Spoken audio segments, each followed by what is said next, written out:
setelah SMA keluar pondok, setelah keluar pondok nggak mau sholat anak laki-laki.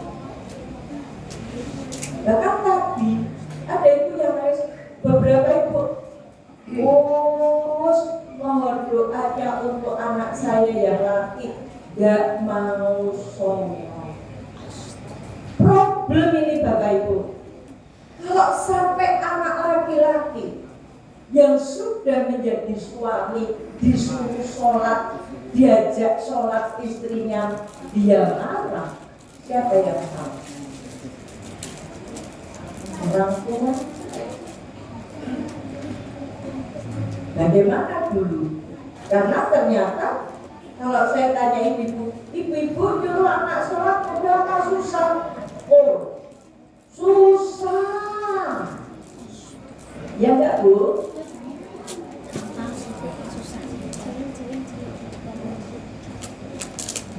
Anak perempuan kita, ibu-ibu, bapak-bapak, calon ibunya umat.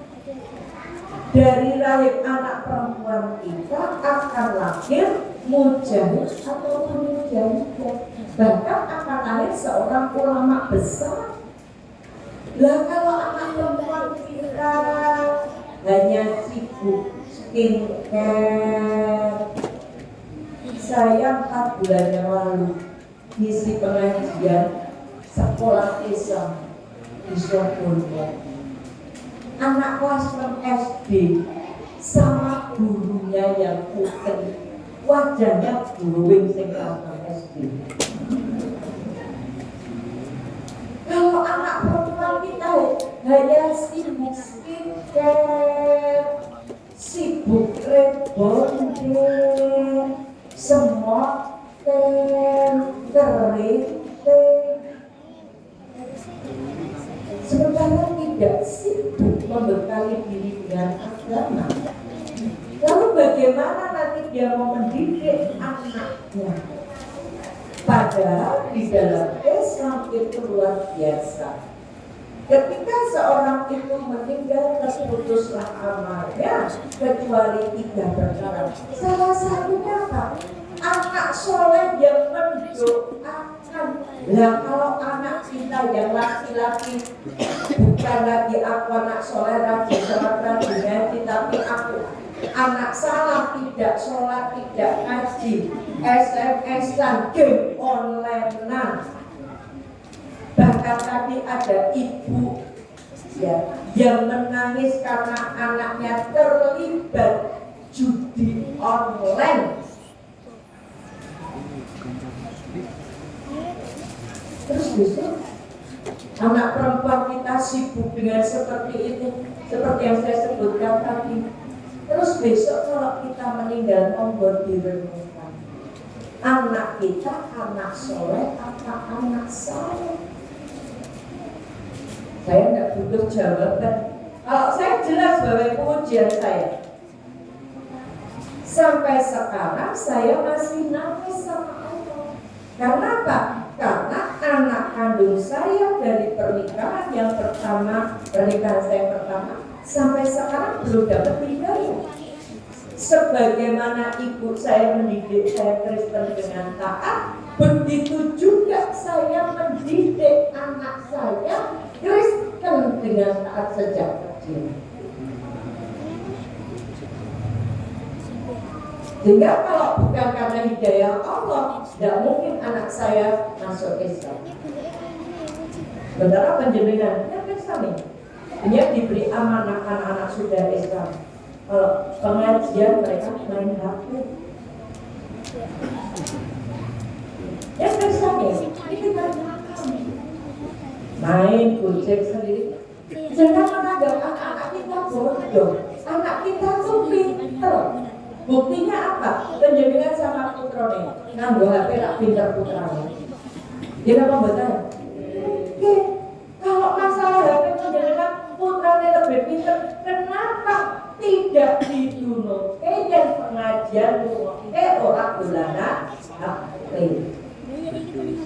Bu, kemarin di Purwokerto ada ibu yang menangis, putranya kelas 6 SD kena gangguan jiwa. Karena apa? Tiap hari terus ngegame terus sampai akhirnya kena gangguan jiwa. Saya bukan bikin-bikin, tapi ini saya dapat datanya valid dari jamaah di Pondok. Kalau sudah seperti itu baru ada kok dembet tak kok tapi kalau dikasih ceramah, ayo bentok anakku juga nak ceramah. Ini ibu. Jadi ibu bapak-bapak yang insya Allah bilang nanti Allah, fondasi agama sejak kecil itu penting sekali. Bahkan Allah sudah berfirman, tadi sudah saya bacakan di dalam Quran surat Al-Tahrim ayat 6. Ya ayyuhalladzina amanu qu anfusakum wa ahlikum naron. Hai orang-orang beriman, jagalah dirimu. Iskote Bapak Ibu sudah menjaga diri. Sholat 5 waktu. Anak solehah coba duduk yang baik, enggak bercanda. Ayo duduk yang baik.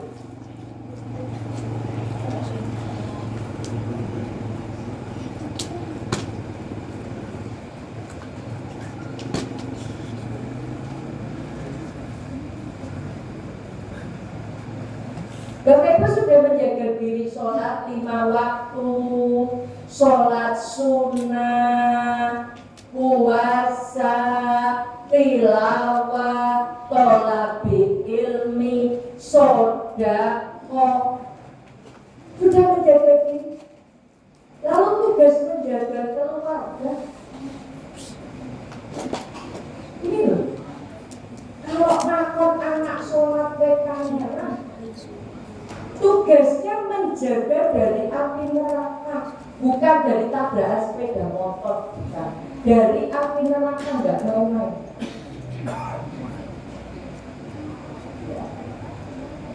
Bahkan Allah mengingatkan kembali di dalam Quran surat An-Nisa ayat 9. Hendaklah takut kepada Allah orang yang meninggalkan di belakang mereka generasi yang lemah.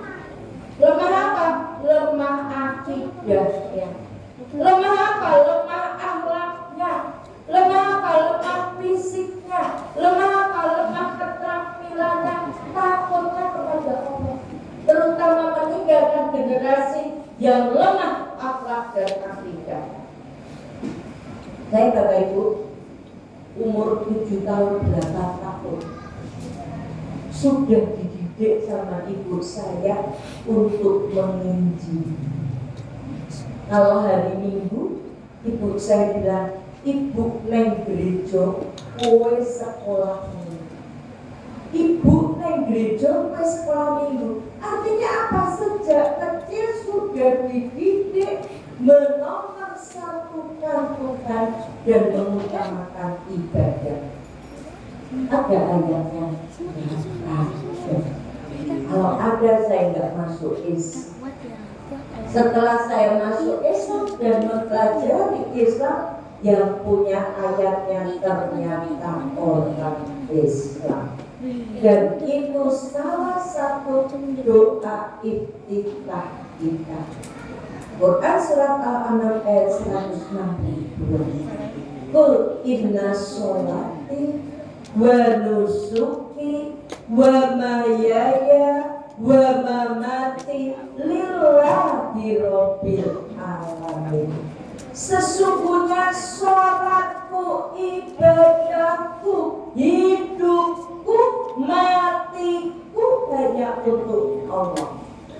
Kalau pendengar mendengar ayat ini biasa-biasa saja, tapi bagi saya ayat ini luar biasa. Kenapa? Ada sebuah kesatuan antara ibadah dan menomorsatukan Allah. Sementara saya ketika masih Kristen, ibu saya bilang rajin ke gereja supaya besok masuk surga.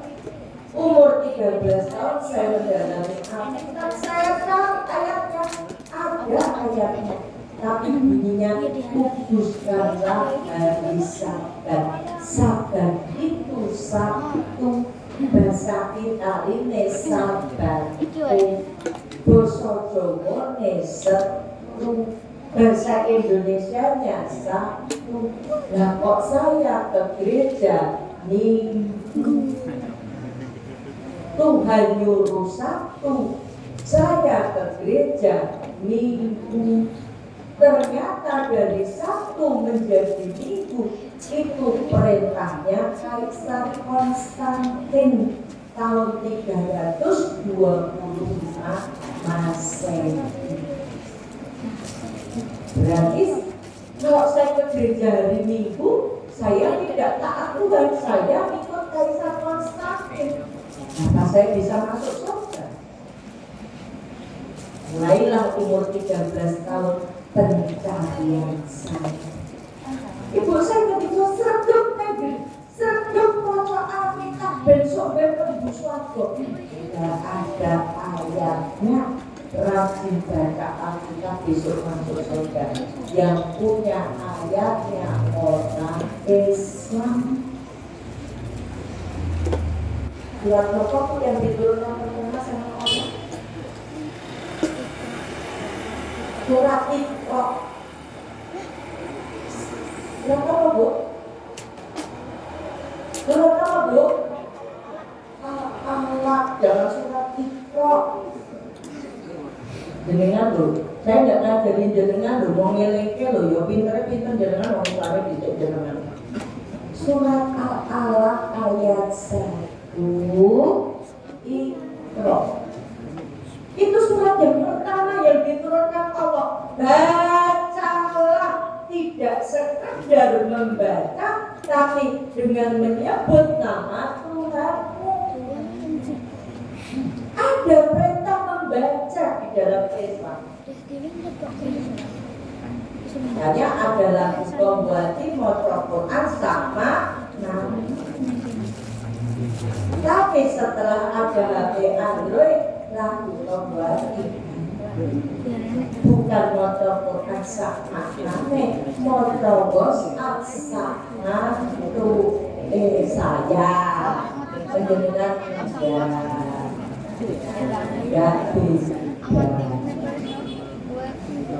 Kenapa kita disebut ada orang bukan karena ada pendidikan? Tapi loh, ada perintah dari Allah. Bahkan itu surat yang pertama yang diturunkan Allah. Kudune maca Quran sak maknane malah maca WhatsApp sak mantu. Ada perintah sholat dalam Quran surat An-Nisa. Inna sholata kanat alal mu'minina kitaban mawquta. Sesungguhnya sholat itu kewajiban wajib yang telah ditentukan waktunya atas orang beriman. Subuh, duhur, asar, maghrib, isya. Tapi ternyata bukan di sini loh ya, di masjid SMP ini luar biasa. Di masjid yang lain masih banyak sing sholat setahun Idul Fitri dan Idul Adha. Ada jelas perintahnya Allah wajib. Di sini kan luar biasa. Nanti sholat, nanti maghrib, isya, bapak-bapak penuh jongkok begitu. Tidak hanya pas pengajian. Mudah-mudahan subuh juga. Ini Bapak Ibu. Jadi saya sejak umur 13 tahun itu karena saya mendalami Alkitab saya jadi galau. Tapi umur 7 tahun 8 tahun itu saya sudah menikah. Ibunya besok ke sekolah. Tidak hanya itu, ibu saya menikah. Kae konco-koncomu sing Islam jangan sekolah ini. dikasih tahu kalau sekolah minggu nanti dikasih roti. Saya umur 7 tahun, itu tahun 69 karena saya kelahiran tahun 62, sekarang umur saya sudah 62 tahun lalu. Merangkak ke 63. Tahun 69 ada roti bareng kereta. Jadi kalau saya setiap hari Minggu, saya datangin teman-teman saya yang Islam takjak sekolah Minggu. Yo sekolah Minggu mau kayak roti. Sok Natalan dari sepatu dikasih tas, kasih buku. Tahun 69 yang pakai sepatu, anaknya kok suki. Anaknya orang kebanyakan ya. Kalau sekolah Minggu dikasih sepatu, saya masih ingat mereknya Timbosi. Alhamdulillah saya dikasih sama Allah, masih ingat. Jadi saya kalau Minggu ngajak teman-teman saya sekolah. Suatu ketika saya pernah tanya sama ibu saya, Bu, ngapain sih teman-teman di Islam ke sekolah ini? Ibu saya bilang, wah itu musik Islam itu banyak Bu, ngomong kabeh. Kenapa Bu? Karena nggak punya Tuhan Yesus. Kok jalan sekolah ini? Tidak hanya ikut sekolah Minggu, tahun 70 ketika saya dibaptis jadi Kristen, teman saya Islam dibaptis jadi Kristen. Pagi baptisan, sore ibu saya namakan syukuran. Ibunya teman-teman saya diundang sama ibu saya, Bu syukuran mau esok anakmu dibaptis jadi Kristen. Kira-kira ibunya teman saya datang nggak? Datang. Mangan-mangan seneng-seneng anaknya dibaptis jadi Kristen. Kira-kira ibu pinter apa ibu bodoh? 2, 3. Pinter apa bodoh Bu? Kok bodoh kenapa?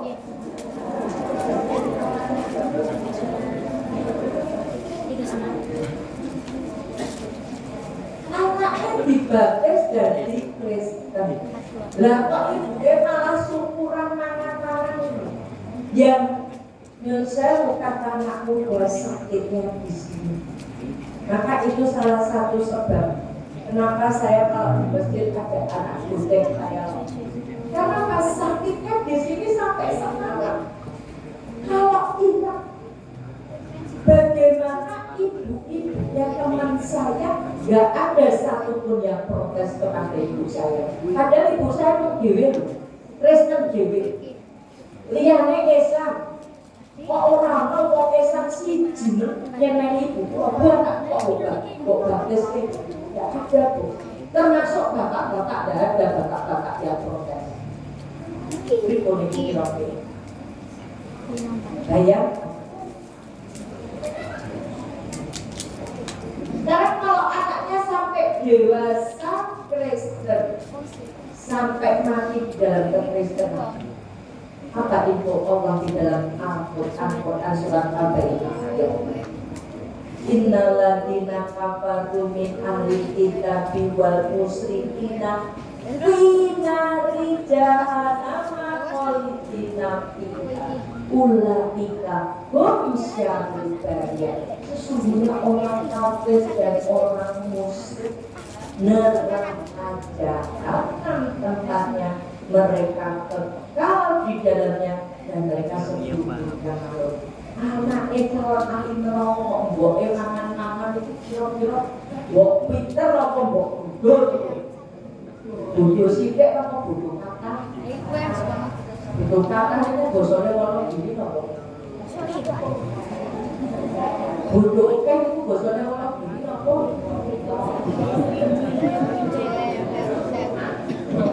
Dan bosone Jepang tak kok. Lalu dibalik membuat anak itu ibu yang sakitnya di sini, dan itu tidak hanya terjadi ketika saya kecil. Waktu saya ceramah saya masih aktif ngisi pengajian di UNES Semarang. Dari Gunung Pati sampai Boja. Itu sih dimodalkan yang cilik-cilik sih.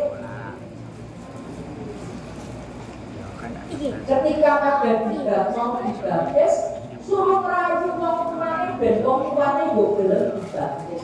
Akhirnya bukan nyusuh kebone nyusuh bukan terjadi. Ya, jadi Bapak Ibu, penanaman agama Islam sejak kecil itu penting sekali supaya anak-anak kita punya benteng menghadapi krisis serangan terhadap akidah. Saya usia remaja, ibu saya ketika pernah pacaran. Terus pacaran Bu, tapi yang mau pacaran pondok Kristen di Perpot. Putus. Apa kata ibu saya? Mau pacaran pondok Kristen. Terus pacaran sama yang non Kristen. Dilalah saya dulu sekolah SLTA, setelah saya cantik sendiri. Nah, sekolah tua STF, jurusannya listrik, pedok dewe, Kristen dewe, dilalah pinter dewe, dapat beasiswa Super Semar tahun 79. Beasiswanya 12.500, SPP 500 rupiah. Duitnya sisanya bokok, gonjang-jangkit teman-teman saya lagi. Waktunya sholat tak jajan. Jadi dolanan.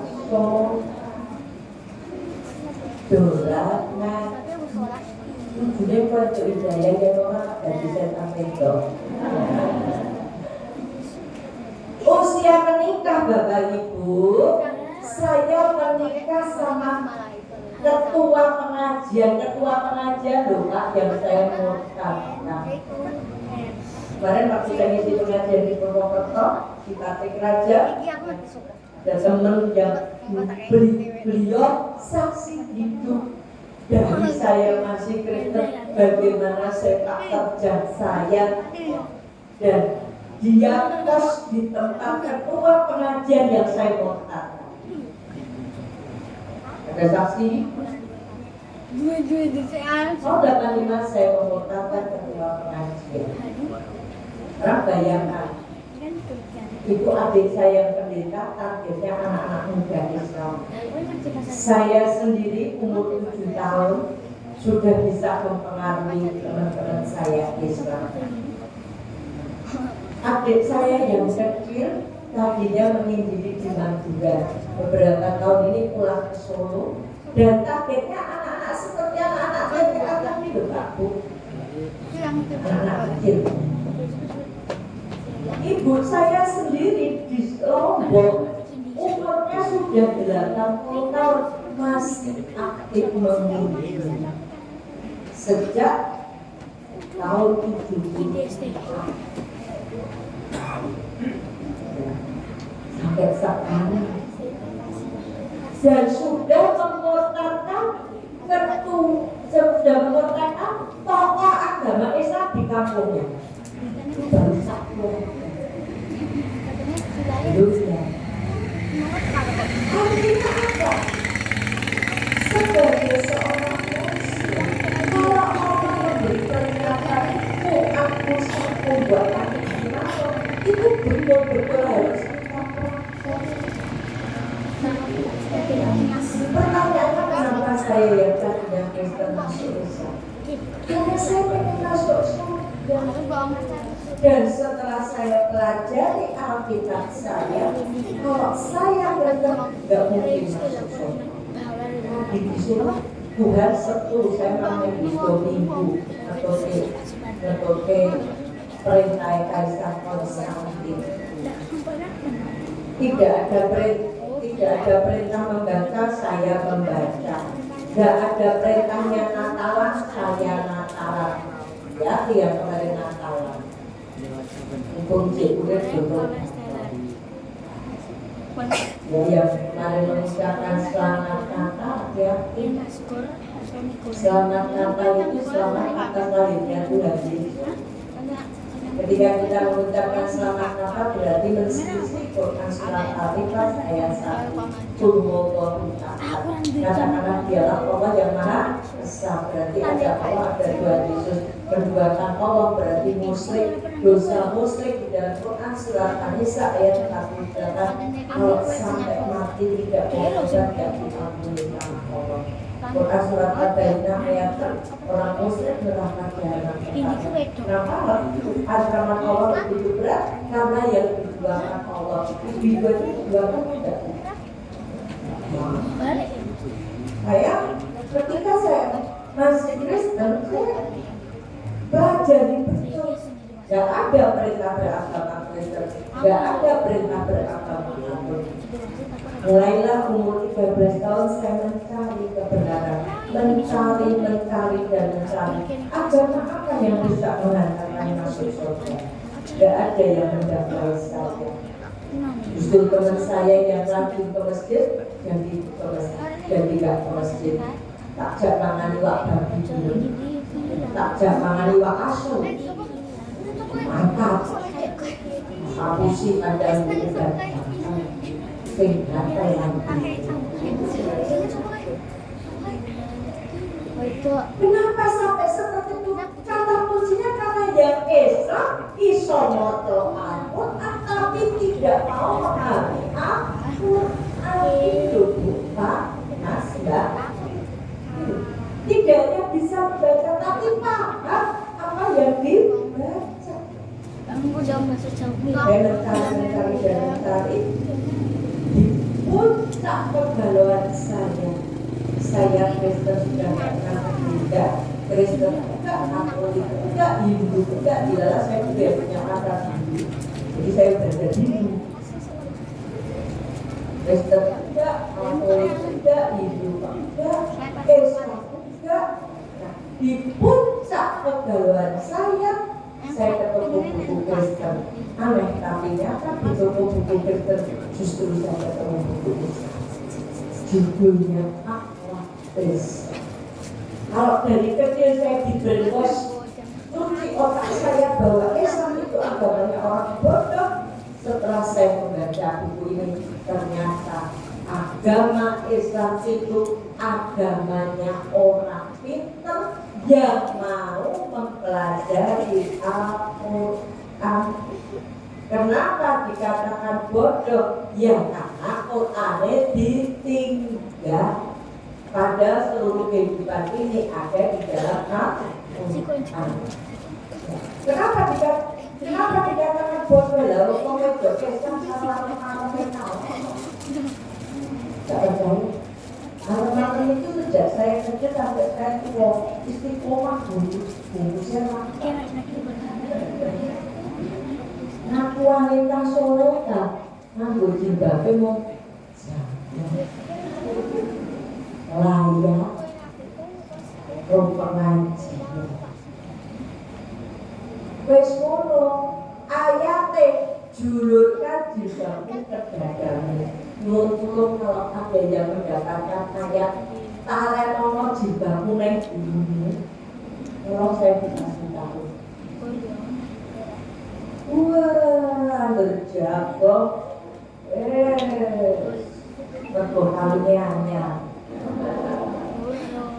yang keluar dari tidak berkenan. Tunjuk ini tidak.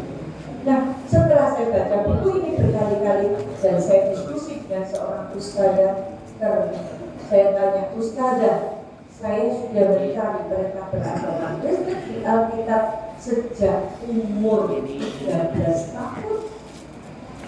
Sekarang saya umur 37 tahun, saya datang.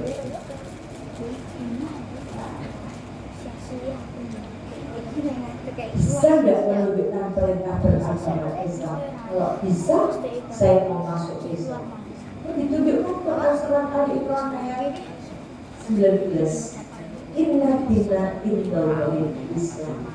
Agama milik Allah itu Esa. Mulane tak boleh ini kon Amerika aku ya saya kan 24 tahun dulu boleh orang sedih penuh dengan air mata dan tutulan dari orang tua saya. Orang tua saya kok kemudian tanya, lah kalau saya tidak Islam terus bagaimana? Luar biasanya Al-Quran. Quran surat kali ini ayat 85. Wa may yabtaghi ghairal Islam dinan fala yuqbal minhu wa fil akhirati minal khasirin. Barang siapa mencari agama selain Islam sekali-kali tidak diterima oleh. Berarti yang diterima Allah yang Islam? Iya. Ya, kenapa? Karena milik Allah Islam. Karena yang diridhoi Allah Islam. Ya rasanya. Ya kan. Ternyata yang dapat jaminan ke surga itu Islam. Akhirnya saya Februari 99 masuk Islam. Dan masuk Islam dipuji dulu sama Allah. Februari 99 masuk Islam. Saya Agustus 2001 sakit anak. Ujiannya 2002 usaha saya bangkrut ditipu orang Islam. 2003 awal rokok usaha bangkrut, saya ditangkap orang tua saya. Gue nekat Islam mau balik Kristen, nekat Islam. Pak ibu saya nekat Islam, kembalikan seluruh pemberian kami sejak lahir di total saya 13 Oktober 62 di total.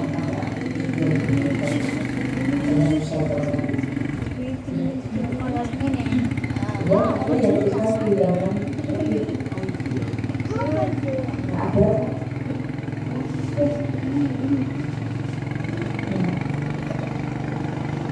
2003 harta. 2004 saya resmi sudah tidak diambil keluarga saya. Malam 27 Ramadan tahun 2004 anak saya nanteng saya mana nekat Islam atau balik Islam. Nekat Islam. Anak saya tanya apa hebatnya Islam? Saya bilang nak satu-satunya jalan menuju ke surga itu adalah dengan Islam setelah mama mereka. Apa kata anak saya? Kalau nekat Islam pilih anak konsulen agama. Dan kenapa anak saya sampai dengan tegar berani mengatakan seperti itu? Karena saya mendidiknya sejak kecil, Bu. Saya mendidik dia sejak kecil, terus terang dengan kakak. Saya tanya, nekat Islam apa balik Islam? Nekat Islam. Apa kata saya kalau nekat Islam pilih anak atau pilih agama? Karena saya sudah menemukan jalan ke surga, maka saya katakan pilih agama.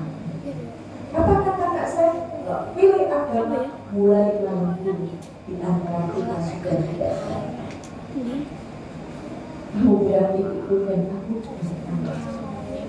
besok Ramadan kalau saya masih hidup dan anak saya belum dapat hidayah 21 tahun ibu-ibu bapak-bapak. Jangankan melihat wajah anak saya, dengar suaranya sudah 21 tahun saya. Sampai 21 tahun saya tidak nggak tahu saya gimana.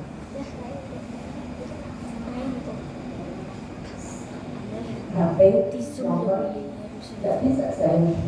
Akan ada panggil tapi nggak kasih apa. WA bisa, SMS nggak bisa, Facebook dulu pernah buka sekarang udah nggak bisa, nggak tahu gimana. Apa nggak perlu berjalan nyambing mampu ngomoni putra Saudara saya masih mengadakan tangan sama Allah. Bayangkan kalau saya mati, Allah sudah menjamin surga. Maka saya dalam doa saya mau dia kualifikasi kalau di alam ini. Oh, ditetapkan keimanan keesokan sampai saya nanti mati. Anak saya kok nggak dapat hidayah. Anak saya nyebut neraka. Nanti ibu mana yang nggak? Penjenengan ini dilebihkan loh dibanding saya. Baca Quran surat Al ayat 21. Dan orang beriman serta diikuti anak cucunya di dalam keimanan. Dan lain-lain Bapak Ibu. Orang iman diikuti anak cucunya di dalam keimanannya. Apa janji Allah? Kalian akan kumpulkan di surga bersama anak cucu. Kamu betul enak berjumpa.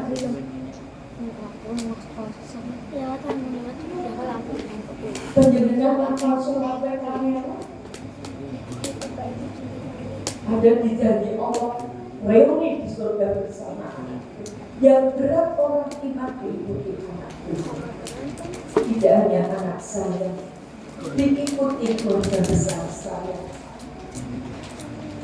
Sama mbak saya tidak diampuni dulu sampai meninggal. Mbak saya dan dia itu saya tidak mengampuni saya. Sama orang tua saya tidak diampuni. Ibu saya begitu. Ibu saya tetap tidak mau menerima keislaman saya. Sama adik-adik saya tidak diampuni. Bapak ibu Pak ibu saya tidak diampuni keponakan. Hal itu mungkin tidak terlalu berat. Yang berat adalah sama anak saya. Tidak diampuni. Belum lagi ancaman dibunuh. Robek-robek muka saya. Kenapa saya kuat? Karena alhamdulillah Allah memberikan kesempatan saya untuk mempelajari Al-Quran. Maka mohon ibu bapak, mumpung penjenengan masih hidup, penjenengannya di putra,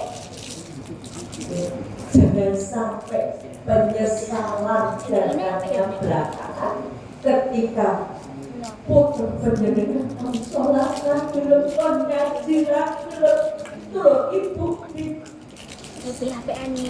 Purwokerto menjerit putranya kuliah di UIN Jakarta. Sudah nggak mau sholat, nggak mau ngakoni orang tuanya, maunya bunuh diri terus, nggak tahu itu Islam aliran apa, berarti ada perintah bunuh diri sebelum kiamat. Dan sampai penyesalan itu jangan belakang. Penjenengan lebih bersyukur, mohon disyukuri nikmat yang diberikan Allah dengan menjaga keluarga dan akhirat. Penjenengan pengajian penakes di TAP, APT, Kandel, ICT, untuk senang. Saudara kita di perjalanan mau punya Al-Quran satu saja harus keluar waktu 200 ribu. Ada yang harus naik perahu 6 jam untuk bisa punya Al-Quran. Itulah dan saya bersama tidak bersama dengan Bapak karena masih banyak saudara kita Muslim yang punya Al-Quran. Padahal Al-Quran itu menerima kita dari dunia untuk masuk ke surga. Bayangkan kalau tidak punya Google. Saya dari Pokok ke sini, saya kan ada yang menjadikan itu Google. Tapi kita dari dunia ingin masuk surga. Itu Google dari Al-Quran. Penjaringan berusung yakin sekali bagaimana tim badan bapak Al-Quran rakyat ini berjalanan dalam mendistribusikan Al-Quran dan membina masyarakat berjalanan.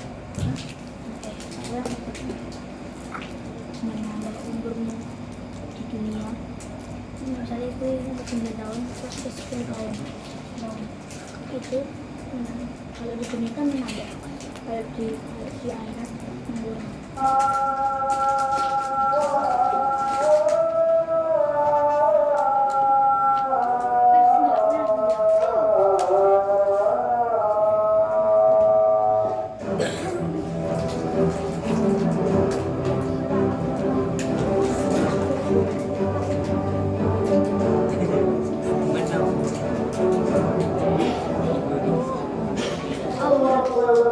Selamat semua, saat ini tim BWA bersama Pak Kabin akan menuju desa Sungai Lisai. Kita di sana akan distribusi Al-Quran. Sungai Lisai ini merupakan salah satu desa yang ada di pelosok Kabupaten Lombok.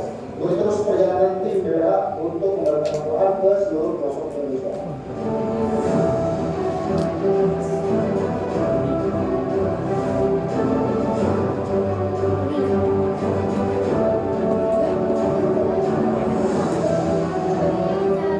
Ini salah satu hambatan di jalannya. Ya ini nih. Ya, jangan tidak. misalnya Bahwa kita ya sudah. ada Jadi memang salah satu hambatan kita itu kan masuk ke pedalaman. Ya seperti ini salah satunya. Belum lagi naik kayu pada muncul dari ketinggalan jadi untuk ya dan tingkat resikonya juga besar ya. ketinggalan mobil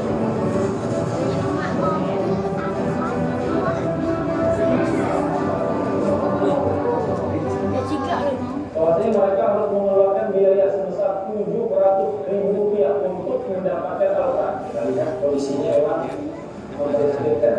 Ini tidak ada sampulnya. Saya lihat juga kalau di sini cuma juz 30 dan tidak ada lagi kita lihat di depan dan di belakangnya sudah sampai. Insya Allah Quran yang ada ini akan kita ganti dengan Al-Quran dari amanah daripada wakil BWA. Sahabat Bapak yang insya Allah dirahmati Allah, siang ini saya Ibu Dewi Purnamawati bersama tim Badan Wakaf Al-Quran Surakarta dan Jakarta. Kami sedang ada di Desa Mongkrong, desa terakhir sebelum puncak Merbabu, kecamatannya Ampel, kabupatennya Boyolali. Di mana di daerah Boyolali itu banyak terjadi pemurtadan, banyak sekali mereka-mereka yang berusaha mempengaruhi masyarakat untuk meninggalkan Islam. Maka sebelum itu terjadi kami mengantisipasi dengan mengirimkan Al-Quran. Kali ini kita sedang perjalanan di Desa Borugai, Desa Semutai, Kecamatan Serau. Alhamdulillah tadi kita dari Kabupaten Sintang setelah melakukan perjalanan selama 3 jam dan kondisi jalannya seperti melihat bahwasanya jalannya ini jalan yang luar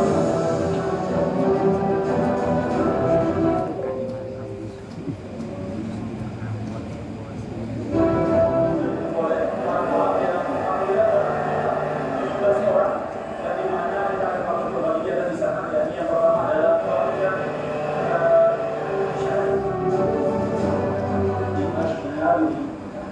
an la ilaha illallah. Kalau kita sudah termasuk para ulama tadi, kita akan melakukan bagian di sana. Ingat loh nih. Bahwasanya kita ke sana itu akan bagian Quran. BCA BMW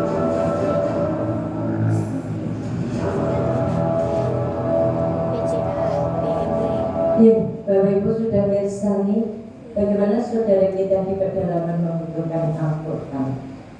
Ya. Saya tadi sudah matur sejak Ramadan hari keempat saya bersafari dakwah bersama Badan Wakaf Al-Quran untuk mengajak jamaah dari satu masjid ke masjid yang lain, dari satu kota ke kota yang lain, dan dari satu provinsi ke provinsi yang lain, dari satu pulau ke pulau yang lain, mengajak berwakaf Al-Quran. Karena saya merasakan betapa ketika seorang itu tidak paham Al-Quran, dia dengan mudah dipengaruhi untuk meninggalkan Islam. Dan saya melihat sendiri bagaimana saudara kita diternate Mereka ada yang mu'alaf sudah 30 tahun jadi mu'alaf, belum bisa sholat. Kenapa? Karena nggak ada yang ngajari. Mereka tinggal di pulau terpencil. Suaminya yang mengajak masuk Islam, sholatnya setahun minggu. Gak ada yang ngajari, gak punya Al-Quran. Sampai ketika kami meresmikan mu'alaf center, mereka kita undang, dan setiap akad mereka harus belajar. Mulai belajar wudhu, belajar sholat, belajar iqra, sampai belajar Islam. Mulai jam 6 pagi, kalau perjalanan 6 jam, jam berapa mereka berangkat dari rumahnya? Jam 12 malam, ya jam 12 malam. Selesainya jam 4 sore. Kalau mereka selesai jam 4 sore, mereka kembali 6 jam naik perahu, bukan naik kapal, di bubur, buka perahu, perahu galuh 6 jam. Sampai rumah jam berapa? Jam 10. Ya jam 10 ngapain? Saudara kita di pedalaman ada yang masih baru pulang berjuang untuk belajar Islam. Nah, kalau pendengar satu rumah Qurannya 4-5, bahkan ada yang Qurannya bukan jalan. Mereka Quran satu rebutan dari 10 sampai tadi Qurannya nggak tahu bentuknya.